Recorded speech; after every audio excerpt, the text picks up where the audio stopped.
대통령 직무 집행 행위가 헌법과 법률에 중대하게 위반되었느냐 여부를 가리는 재판이 탄핵 심판이고, 국무원이 직무와 관련해서 잘못된 경우에 징계 처벌을 하는데 그 징계 처벌의 성격을 띠고 있는 행정소송이 탄핵 심판입니다. 그런데 우리 국회가 탄핵 소추안을 작성할 당시 헌법 위반 부분과 법률 위반 부분을 나누어서 설치를 했습니다. 헌법 위반 부분은 5개, 법률 위반 부분은 8개 이렇게 설치를 하면서 법률 위반 부분에 대해서 뇌물수수가 된다, 또 직권남용이 된다, 또 강요죄가 해당한다, 형법상의 범죄가 성립한다라고 설치를 했습니다. 그런데 범죄가 성립하느냐의 의미는 헌법재판의 대상이 되는 것이 아니라 형사재판의 대상이 되는 것입니다. 그래서 그 법률 위반 부분 8가지를 기본적인 사실관계는 그대로 다 원용하면서 거기에 대한 법률적 평가를 뇌물죄가 되느냐 강요죄가 되느냐 이렇게 형법상의 범죄 성립에 대해서 논하지 아니하고, 그러한 그 형법 위반 부분의 대통령에 대한 구체적인 행위가 헌법의 국민주권주의에 위반되느냐 대의민주주의에 위반되느냐 아니면 사적 자치를 기반으로 하고 있는 시장경제주의에 위반되느냐 라는 식으로 저희들이 제작성에서 제출할 그런 계획을 갖고 있습니다. 그 제작성하는 이유는 앞에서 말씀드린 바와 같이 탄핵 심판은 대통령의 직무집행행위가 헌법과 법률에 위반되느냐의 여부가 중요하기 때문에 그렇습니다. 좀 더 쉽게 얘기하면 공소장 변경과 같다라고 보면 됩니다. 공소장 변경도 기본적인 사실관계를 그대로 유지하면서 거기에 대한 법적 평가를 달리하는 것입니다. 그렇기 때문에 국회 탄핵 소추 의견처럼 국회 제적위원 3분의 2 이상의 찬성이 필요 없고, 이거는 탄핵 소추 의원과 대리인단이 얼마든지 그 준비서면 작성해서 제출할 수 있다라는 말씀을 드립니다. 헌재 처장님, 이렇게 이 권성동 당시 법사위원장이 탄핵 일타 강사 권성동에서 지금 내란 일타 공범 권성동으로 탈바꿈했습니다.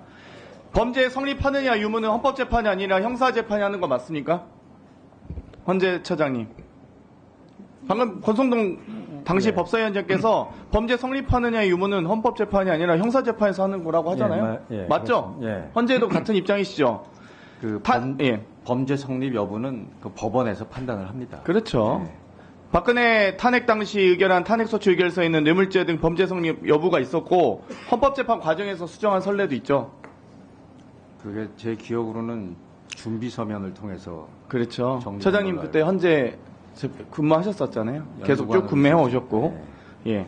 그러면 방금 권성동 원내대표가 국회 재의결 과정 필요 없다라고 했습니다. 탄핵소추 사유서 재정리가 단순히 공소장 변경하는 것과 똑같다라는 주장에 동의하십니까?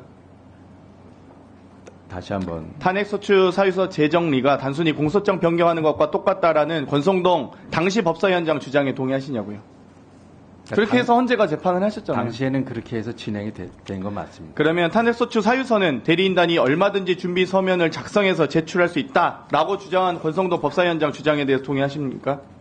그 당시에는 그런 주장에 따라서 진행이 된 걸로 지금 이 권성동을 저격하고 있는데요. 과거를 외면한 채 지금 뭐 찐빵 없는 찐빵이다, 뭐 무효다 이렇게 주장하고 계십니다. 근데 이런 억지 주장에 대해서 계속 무시하실 게 아니라 헌재가 공식적 입장을 내시면 안 됩니까? 입장 표명하실 생각 있으신가요? 아니면 계속 이렇게 권성동 원내대표 발언을 무시하실 건가요? 위원님, 아까도 말씀드렸지만 지금 바로 그 문제 때문에 그 현재 진행 중인 심판에서 다투어지고 있는 거 알겠습니다. 아니겠습니까? 그래서 그 부분에 대해서는 재판부의 차후에 위원장께 답변 신청하십시오. 주시기. 알겠습니다. 계속 그 원론적인 답변만 하고 계셔서요. 천대엽 법원행정처장님, 법원이 공수처에 체포영장 발부한 이유가 뭡니까? 공수처에 내란죄 수사권이 있다고 본 거 아니겠습니까? 일단 그 해당 판사 재판부의 입장은 그랬던 것 같습니다. 그렇죠. 방금 위원님께서 이제 공수처법 31조 재판 관할에 대한 부분 언급하셨어요. 중앙지법에서 공소를 제기할 수 있는 부분이고, 하지만 그럼에도 불구하고 이 범죄의 진화, 증거의 소재지, 또 피고인의 특별한 사정에 대해서 관할법원에 공소 제기할 수 있다. 다만 이 다만에 대한 단서 규정이 있잖아요. 31조에 공수처법까지 아시진 모르겠지만, 근데 공수처장님이 공수처법도 제대로 잘 모르시는 것 같아서 안타깝습니다. 그러면 김석호 법무부 차관님, 공수처에 내란죄 수사권이 있다는 것에 대해서 법원의 판단이 있었는데 그 법원의 판단을 부정하시진 않으시죠? 지난번 체포영장 발부만 놓고 보게 되면 수사권이 있다는 걸 전제로 발부된 것으로 판단하고 있습니다. 천대엽 처장님, 형사법 110조, 111조는 적용되지 않는다. 사실 이렇게 아주 상식적인 이런 조항 문구를 사실 넣을 필요도 없는데도 불구하고 넣은 이유가 뭐라고 생각하십니까? 확인적인 의미에서라면 굳이 넣을 필요가 있었겠냐라는 그런 이야기들이 있는 것은 사실입니다. 그리고 110조, 111조는 사람을 압수하는 압수하기 위해 수색하는 경우에 적용되고 그러니까 물건을 압수하기 위한 수색에 적용되고 사람을 체포하기 위한 수색에는 적용되지 않죠. 말씀드린 것처럼 이거 헌재 판례도 형사법 나왔잖아요. 주석서 그리고 예. 이제 형사법계의 다수 견해가 그와 같은 것으로 알고 있습니다.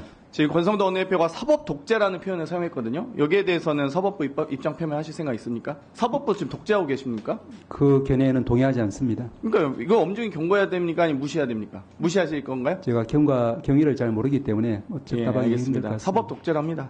수사기관이 영장을 집행하는 건 공무집행이죠. 예, 단체로 방해하면 특수죠. 그렇습니다. 그렇죠. 위력을 사용하거나. 그러면 경호처의 행위는 지금 특수공무 방해가 적용될 수 있는 사안이라고 보십니까? 뭐 구체적인 사안이 그 해당하는지 안 하는지는 결국 재판 사항이기 때문에 제가 답변할 수는 없지만 구성요건상으로는 해당하는 이제 말씀하신 것처럼 다중의 위력 등으로 해서 공무집행, 정당한 공무집행을 방해하면은 특수공무의 방해가 될 수 있다라는 일반론은 네, 틀림없습니다. 공수처장님, 이거 사진 혹시 보신 적 있습니까? 이 언론에 이미 많이 보도가 됐거든요.